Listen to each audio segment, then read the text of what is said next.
네, 이번 달 말 경주 에이펙 정상회의를 앞두고 국제 외교전이 치열합니다. 이런 가운데 중국과의 관계를 복원 중인 북한은 당창건 기념일 준비에 분주한데요. 한반도 주변 정세 짚어보죠. 홍현익 전 국립외교원장 모셨습니다. 어서 어서 오십시오. 오십시오. 안녕하십니까? 예. 조현 외교부 장관이 왕이 중국 외교부 장관과 오늘 낮 12시쯤에 통화했다고 하던데 네. 한 40분간 중국 서열 2위 리창 총리는 북한 노동당 창건 80주년 행사 때문에 9일부터 방북을 한다. 그럼 방북하기 전에 중국 고위 인사가 방북하기 전에 조현 장관이 그 통화한 이유는 우리 얘기 좀 잘 전달해 주라 이런 의미일까요? 어떤 의미로 봐야 될까요? 뭐 여러 가지 말씀이 있었겠죠. 예. 무엇보다 시진핑 주석이 11년 만에 이제 한국에 올 것 같은데 네. 그거 일정을 이제 얘기를 해야 되고 그다음에 이제 중국의 2인자인 리창 총리가 평양을 가기 때문에 김정은을 만나서 아마 선물 보따리를 잔뜩 가져갈 겁니다. 총리가 간다는 거는 상당히 경제적 지원을 해줄 가능성이 높아요. 그런 상황에서 지금 한반도 비핵화가 옛날엔 중국이 육자회담도 주최를 하고 이렇게 굉장히 한반도 비핵화를 위해서 열심히 했는데 지난번에 9월 3일 날 시진핑하고 김정은하고 이제 그 정상회담도 하고 열병식도 하고 네. 했는데 그때 비핵화란 말을 한마디도 안 했거든요. 그러니까 지금 다시 중국이 그 한반도 비핵화를 위해서 다시 좀 나서달라. 지금 총리까지 가는데 그런 얘기도 했겠고 예. 또 한반도 평화를 위해서 좀 역할을 해달라. 남북 간에도 우린 정상하고 싶다. 근데 북한이 응하지 않는데 중국이 좀 잘 얘기해서 우리의 좀 진의를 좀 전달해주고 남북 간의 관계도 좀 잘해달라 이렇게 얘기도 하고 예. 또 시진핑 주석이 이제 국빈 방문을 할지 아직 결정은 안 됐는데 예. 방문을 하게 되는데 그거 전에 리창 총리는 평양으로 가고요.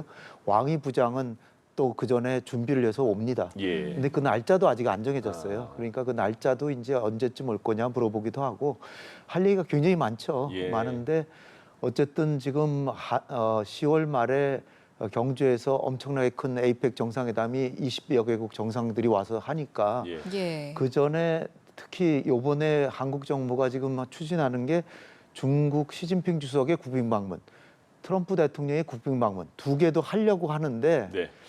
트럼프 대통령은 좀 응할 것 같지 않고 예. 시진핑 주석은 어쨌든 국빈 방문을 하려고 지금 하니까 할 얘기가 네. 많이 있는 거죠. 그렇군요. 예. 이제 뭐 앞서 말씀해주신 것처럼 여러 이야기가 나왔겠습니다만 그 중에서도 주목되는 게 이제 시진핑 주석의 방안이라는 부분, 한중 정상회담에 대한 이제 만약에 논의가 이루어졌을 것으로 보이고 이루어졌을 텐데 그러면 네.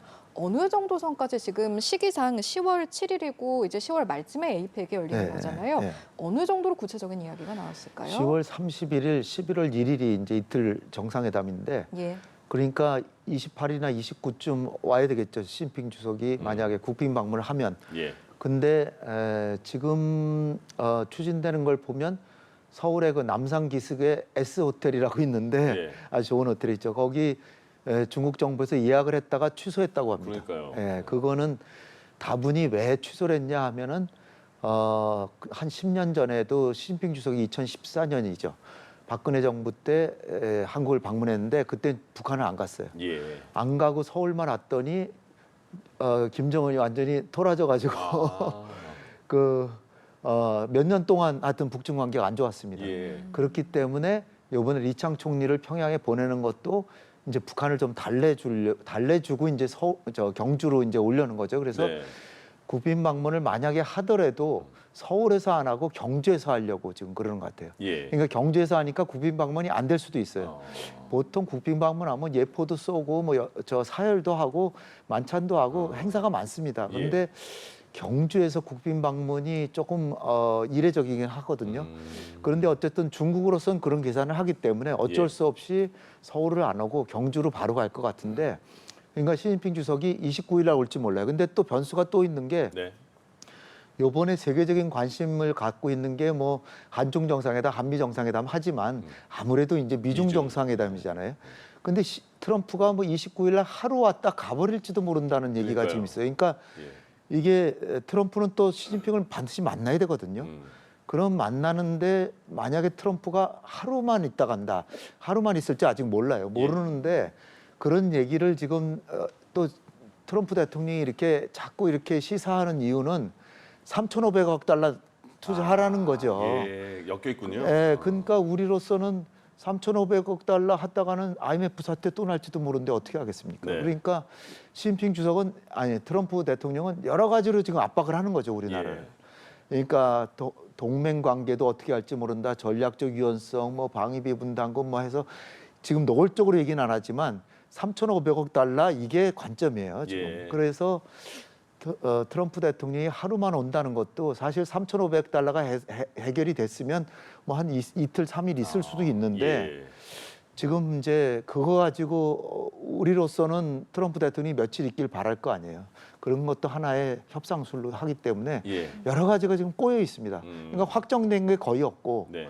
그런 상황에서 우리는 최고의 외교력을 발휘해서 하려고 하는데 어떻게 이제 결말이 될지 이제 두고 봐야죠. 그러니까요. 언론에서 보니까 몇몇 언론에서 에이펙은 10월 31일, 11월 1일인데 네. 트럼프 대통령은 지금 이번 달 말에 동남아를 순방하기 때문에 29일 날 당일치기로 올 수 있다라는 전망을 하면 네.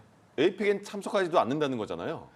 에이펙에 참석 안 할 가능성을 지금 시사하고 있는 거죠. 그쵸, 우리를 예. 압박하기 위해서. 압박하기 위해서. 처음에 이제 그 아세안 정상회담이 있어요. 말레이시아. 여기는 말레이시아 총리가 얘기하기를 트럼프 대통령이 오기로 약속했다라고 이미 발표를 했습니다. 근데 예. 거기도 아마 하루 정도 있다 나올 것 같아요. 27일쯤 갔다가 예. 당일날 갔다가 나왔다 그러고 아. 일본으로 가려고 그랬죠. 예. 일본에 지금 새 총리가 지금 또 등장하잖아요. 네네. 그 여성 총리가. 예. 그래서 일본에 가서 한 이틀 정도 있다가 29일은 이제 경주를 오는데 짧게. 그 다음에는 아시아에 너무 오래 있게 되잖아요. 그러면. 네네. 그런데 과연 그렇게 오래 있겠냐? 아직 알 수 없습니다. 예, 예. 11월 1일까지 있을 수도 있는데 그거는 이제 트럼프 대통령이 여간 변덕이 심한 게 아니기 때문에 아직 예. 확정은 안 됐는데 일본 가는 거하고 말레이시아 가는 건 확정이 된 것 같아요. 예. 그러니까 우리는 29일 날 경주에 트럼프 대통령이 와서 아마 틀림없이 시진핑 주석은 만날 텐데 예. 29일 날 시진핑 주석 만나고 이재명 대통령 만나고 바로 떠날지 그 다음 날 그 에이펙 정상회담도 참석할지. 근데 예. 트럼프 대통령이 역대 이렇게 쭉 해온 거 보면 다자회담을 싫어해요. 네. 자기가 주목받는 거 그러니까 좋아하고. 미국이 초강대국이니까 예. 독단적으로 양자회담을 하면 힘이 세잖아요. 그러니까 거기서 마음대로 할 수 있는데 다자회담에 가면 거기 휩쓸리잖아요. 예. 그러니까 20개국 정상에서 혹시나 자기가 자기 뜻대로 못할까 봐 다자회담을 별로 싫어하기 때문에 그런 것도 강하게 있고 예. 3,500억 달러도 있고 하니까 이건 이제 우리의 외교력이나 이제 상황이 어떻게 변하나 또 미국 내부도 좀 심각하잖아요. 조금 아까 뉴스에 나오듯이 예. 미국에서 지금 그 셧다운 사태가 있고 이게 언제 끝날지 모르고 예. 그다음에 미국 경제 사정도 지금 인플레가 지금 심해지고 있다 그래요. 관세라는 게 예. 관세 매기면 아무래도 미국 물가가 오르거든요. 예. 미국 물가가 많이 오르면 트럼프 대통령 그게 제일 중요할 겁니다. 미국 물가 잡는 게 제일 중요하기 때문에 예. 미국 경제 사정 이런 여러 가지 변수를 놓고 아마 상황을 볼 것 같습니다. 그러면 동남아 순방 중에 이제 우리나라에는 짧게 들린다고 치면 네. 그럼 그 전에는 어떤 그 예측할 수 있었던 게 북한도 만나는 거 아니야? 이런 생각도 했는데 그 북미 그 만남은 없어지겠나요? 네, 그 중요한 변수가 또 예. 있죠. 김정은은 지금 모든 준비를 해놓고 또 북중 관계 리창 총리까지도 오고 예. 경제적으로도 든든하죠. 아마 선물 보따리 갖고 올 겁니다. 네. 거기다 러시아에 파병해가지고 탄약 준 거하고 파병한 병사들 월급만 하더라도 1년 무역하는 것보다도 훨씬 더 많이 지금 들어오고 있어요. 예. 김정은은 지금 배가 좀 든든해졌어요. 그런 상황에서 지금 김정은이 노리는 건 트럼프를 만나서 비핵화를 확실히 약속은 안 하면서 제재 완화 같은 걸 하면 자기는 뭐 러시아, 중국 다 친하게 지내고 있죠. 예. 미국한테 제재 완화까지 얻으면 정말 완전 아주 최고의 지금 전략적인 지위에 오른다라고 해서 만나자고 굉장히 미소를 보내고 있습니다. 예. 보내곤 있는데 트럼프 대통령으로서는 과연 거기 응할지 해가지고 괜히 욕이나 먹지 않을지 아니면 내가 노벨상 네. 평화상도 아직 발표가 안 됐는데 여러 가지를 놓고 서로들 다 지금 계산에 분주합니다 지금. 네. 그런 상황이어서 우리로서는 뭐 원산을 가든 판문점을 가든 트럼프가 김정은을 만났으면 좋겠다라고 하고 그런 심정인데 과연 트럼프가 어떻게 결정할지 예. 트럼프한테 달려 있다고 봅니다. 예. 이렇게 또 여러 가지 이해관계가 교차하는 요즘인데 북한 이야기 나온 김에 저희 네. 앞서 말씀을 나눴던 리창 총리의 북한 방문 네, 네. 이것도 좀 더 자세히 여쭤보고 네. 싶은 게요. 불과 10년 전 열병식에 방북을 했던 중국 인사를 보면 권력 서열 5위에서 네. 지금 2위로 뛰어오른 그렇죠. 거거든요. 이거 어느 정도의 무게감을 두고 해석하면 되는 그 겁니까? 전에는 그 65주년에는 서열 9위, 그 다음에 70주년에는 서열 5위 예, 이렇게 갔는데 이번에 이제 서열 2위가 가니까 그렇습니다. 북한으로서는 한 건 올린 거죠. 최선희 외무상이 일부러 김정은 전용기 타고 지난달 말에 베이징을 갔잖아요. 왜 갔냐면은 시진핑 주석이 오길 바랬겠지만 시 주석은 역대 가본 적이 없어요. 열병식 하는데.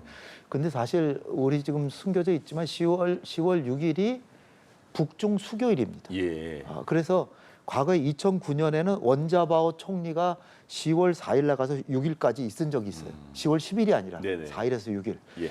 근데 그때도 총리가 가니까 선물 보따리를 굉장히 경제적으로 지원을 많이 해줬거든요.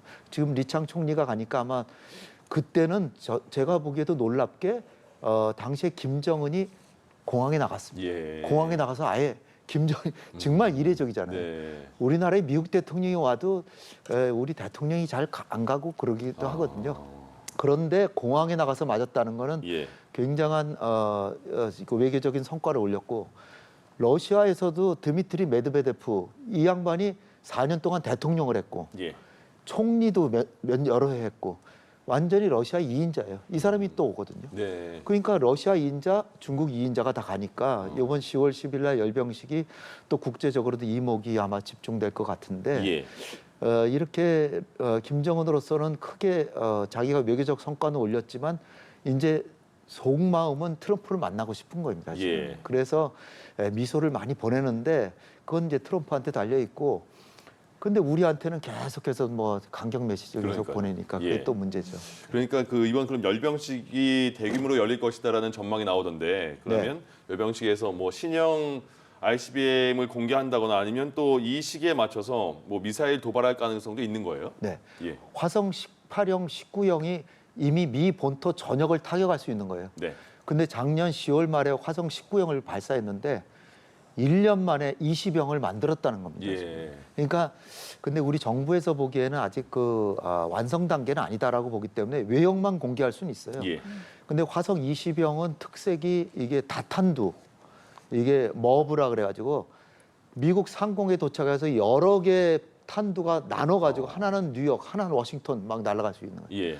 그러니까 이것도 트럼프가랑 만나자고 하는 메시지라고 저는 봅니다. 예. 그러니까 미소 메시지도 보내지만 안 만나면 당신 손해입니다라고 해서 다탄두 미사일을 적어도 외형이라도 공개할 것 같고요. 예. 10월 10일 날에는 열병식도 15,000명 이상 그 군사들 군 병력 참가하고 그 다음에 아마 거의 10만 명 달하는 그 집단 체조 이런 것도 하고요. 김일성 광장에서는 수만 명의 그 군중들이 나와서 또 엄청난 또 예. 행사를 할 거라고 보이는데요. 그러니까 요번에 김정은은 자기가 이제 국위가 뭐 이렇게 상승 시절이라는 걸 보여주려고 지금 하는데 그게 최고의 클라이맥스는 트럼프를 만나야 되는데 예. 거기까지 갈지는 모르겠습니다. 그렇군요. 지금 보면 이제 북한과 중국과의 관계, 이제 미국과의 관계는 저희가 어느 정도 이야기를 나눈 것 같은데, 네. 그럼 북한이 그리는 러시아와의 관계는 어떤 네. 모습일까? 오늘 보니까 네. 푸틴 러시아 대통령의 생일을 축하하는 축전을 올렸는데 이게 네. 또 모든 그 북한 주민들이 볼 수 있는 노동신문에 함께 올렸단 그렇죠. 말이죠. 앞으로 좀 러시아와 북한의 모습은 어떤 모습 보일까요? 지금 현재 상황이 북중 관계보다 북러 관계가 훨씬 더 좋습니다. 그래서 과거에는 북중은 동맹이었고 러시아는 동맹이 아니라 그냥 우호적인 나라였는데 어느새 작년에 이제 그 동맹 조약을 푸틴 대통령 평양을 가가지고 체결한 다음부터 예. 거기다 파병까지 하니까 동맹 조약 체결했죠, 파병했죠, 탄약 보내지, 그 다음에 이제 지금 건설 인력까지 보내고 한 16,000명이 지금 가 있고 그 경제적으로도 그 월급과 탄약의 그로 얻는 수입이 어마어마하고 그 물론 뭐 중국에서 무역 관계는 아직도 북중의 무역이 90%고 러시아하고 무역은 5%도 안 됩니다. 그렇지만 실제 현금으로 전달되는 거 또 군사적으로 기술을 주는 거 그러니까 그 지난번에 그 베이징에 가서 푸틴도 만나고 시진핑을 만났는데 푸틴을 만났을 때는 모든 소통이 원활하고 그리고 형제애로서 요번에 이제 그 친서 보내서 그 푸틴 생일 축하 친서에도 나왔지만 러시아의 투쟁을 지원하는 거는 형제적인 의무다. 예. 이런 표현까지 써고. 근데 북중 관계는 아직 그 정도는 아니고요. 소통이 원활해지도록 협력하기로 약속을 했고 기탄 없고 허심탄회하게 건 싫은 소리도 한 겁니다. 그러니까 북중 관계는 아직 그 정도는 아닌데 예. 지금 북중 관계는 회복 단계고 러시아하고 관계는 지금 최고로 좋은 관계에 있기 때문에 예. 그리고 지금 북한의 그 국방상이 러시아를 10월 1일부터 방문했어요. 그래서 거기 그 북한 병사 그 동상 기념 제막식도 러시아 그 국방장관하고 같이 하고요. 예. 그러니까 최고의 관계예요. 북러 관계는. 근데 우리가 여기서 주목해야 될 건 러시아는 한국하고도 잘 지내려고 합니다. 예. 근데 우리가 북한에다가 러시아에 기술도 주고 군사 기술도 주고 돈도 많이 주니까 지금 우리가 러시아하고는 좀 관계가 안 좋은데 러시아는 지금 한국하고도 잘 지내려고 하고 있습니다. 예. 그러니까 만약에 러시아에서 전쟁이 끝나면 우리도 바로 관계를 회복해야 관계를 회복하는 게 북러 관계가 너무 좋은 관계를 좀 완화시킬 수 있는 그런 우리의 외교적인 그 정책이라고 이제 저는 봅니다. 그렇군요. 네. 북한은 그런데 우리나라에 대해서는 굉장히 독소를 쏟아내고 있는 상황이잖아요. 계속해서 연달아서. 네, 네, 근데 네. 보니까 이번에는 또 5,000톤급 신형 구축함 그러니까 최연호 운항을 참관했다. 그 안에 NLL 지도를 띄워서 뭐 지시하는 보고받는 그런 듯한 모습도 보여줬는데 네. 그러면 이렇게 계속해서 연일 우리나라를 뭐 비난하고 뭐 두 국가론을 계속 세우고 통일은 없다 등등등 계속 말하는 이유는 뭘까요? 지금 뭐 북한은 전략적으로 든든하잖아요. 예. 그간에 소원했던 중국하고도 완전히 지금 총리까지 지금 평양을 가는 판이고 네. 러시아하고는 동맹 관계에다가 유엔 안보리 제재 다 막아주고 있고 유엔 안보리 제재는 다 거의 효용이 없습니다. 그렇죠. 지금. 러시아 때문에 안 되는 거죠. 러시아, 중국도 마찬가지예요. 예, 예. 중국도 그러니까 중국하고 러시아가 다 같이 막아주니까 안보리 상임이사국들이 막아주고 있고 그런 상황에서 우리 정부가 하는 것에 대해서 나쁘게 생각은 안 할 거라고 예. 봐요. 그렇지만 두려운 거죠. 자칫 교류협력하다가 남한한테 흡수통일 당한다. 그러니까 휴전선 인근에다가 엄청나게 장벽도 세우고 이제 예. 그러고 최연함이라고 하는 게 금년 4월달에 이제 진수했는데 최연이 누구냐면 김일성의 가장 측근으로 그 국방상 그 인민무력부장 했던 사람이고 최룡의 아버지입니다. 예, 예. 북한 2인자의 아버지고 그 함을 가서 보면서 서해 NLL 해상 지도를 놓고 해군력을 강화해서 서해에서 다시 교전이 보면 남한 함을 격추시켜라 이런 메시지 거의 보여주는 거라고 마찬가지고요. 그러니까 한국한테는 아직도 계속해서 그냥 강력한 강경 메시지를 계속 보내는데 결국은 아마 나중에는 우리하고 교류에 나오리라고 생각하는데 우린 그래 기다려야 됩니다. 예. 기다리고 미국하고 북한하고 정상회담이 하는 것도 도와주고 중국한테도 북한한테 한국의 진정한 메시지를 받아들이라고 하고 여러 가지 외교적 메시지를 보내면서 북한이 우리한테 언젠가는 응하도록 예. 해야 하는 게 우리의 외교적인 그 방침이 아닌가 싶습니다. 알겠습니다. 마지막으로 이 내용도 좀 여쭤보고 저희 대담 마무리할 텐데요. 강경화 신임 주미대사가 공식 취임을 했습니다. 네. 아무래도 문재인 정부 시절에 또 외교부 장관으로 활동을 했다 보니까 공교롭게도 이제 트럼프 일기 행정부와 또 인연이 있단 말이죠. 앞으로 네. 어떤 역할을 기대해 볼 수 있겠습니까? 강경화 과거 이제 장관이셨고 또 영어를 우리말처럼 잘하시는 네. 분이고 예. 그러니까 미국하고 외교가 이제 잘 되리라고 보고요. 한미 간의 소통 원활해지리라고 보는데 지금 그 3,500억 달러 투자 때문에 자칫 우리가 그걸 응하면 뭐 한미 관계가 워낙 중요하니까 응해야 된다라고 생각하시는 분들도 많이 계시겠지만 그거 응하고 우리가 IMF 사태 다시 맞을 수는 없잖아요. 예. 그러니까 우리는 장기전으로 계속 우호 관계를 확인하면서 이 안보 부분에 있어서는 그 관계도 계속 잘 유지하고 해야 되는데 주미 대사가 이거를 중간에서 잘 해주셔야 되는데 강경화 장관이 가시니까 뭐 든든합니다. 근데 아직 이제 신임장 제정하고 이제 취임하시는데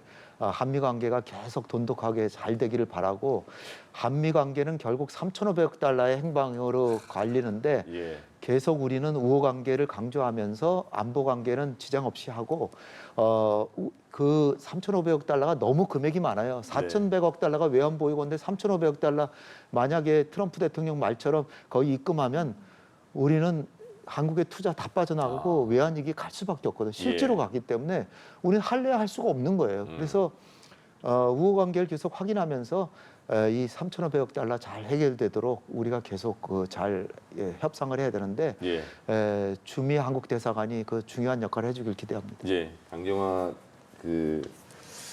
오늘 그 공항에서 언급한 거 보니까 트럼프 일기 때 만나봐서 스타일은 어느 정도 알고 있다 이렇게 그렇죠. 일기 때도 언급하더라고요. 트럼프 대통령을 겪어봤고 지난번에 8월 25일 날 한미 정상회담 할 때도 특별 사절단의 일원으로 거기 참석했습니다. 그러니까 아마 소통은 원활하게 잘 최소한 하시지 않을까 이렇게 기대가 됩니다. 알겠습니다. 여기까지 하겠습니다. 홍현익 전 국립외교원장과 얘기 나눠봤습니다.